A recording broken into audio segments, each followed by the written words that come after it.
Sveiki visi, noriu parodyti, kaip žmonės kaupia palėpėse daiktus senus, kuriuos gali parduoti ir nereikalingus metį į viršų. O šiais laikais yra kolekcionierių, kolekcionuoja tuos daiktus ir pamėginsim surasti ir paskui pafilmuosim, ką išėjo surasti. Nu va, lova sena, užkelta. Čemodanas kažkoks dar nepražiūrėtas, senų butelių va būna. Ir įdomu, kas toliau laukia. Viską reikia pražiūrėti ir tikrai jums pafilmuosiu,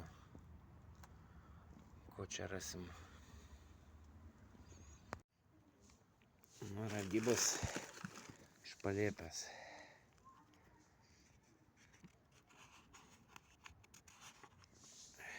Biblija 26 metų, būklė nekokia,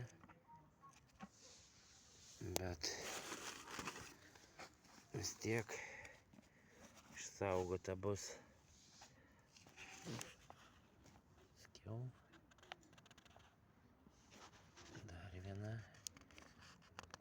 šventa knygelė.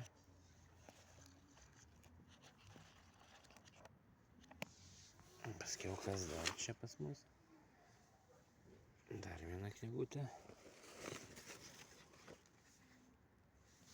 Dar viena knygutė ir pastokiu dar butelį seną. Nuo vaistų niekur neparašyta, bet greičiausiai nuo vaistų bus.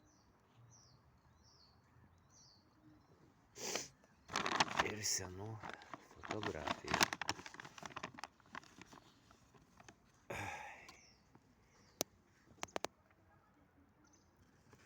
Visokiausių. Tai jeigu turite seną palėpę, galite susisiekti su numeriu nurodytu apačioj. Ačiū.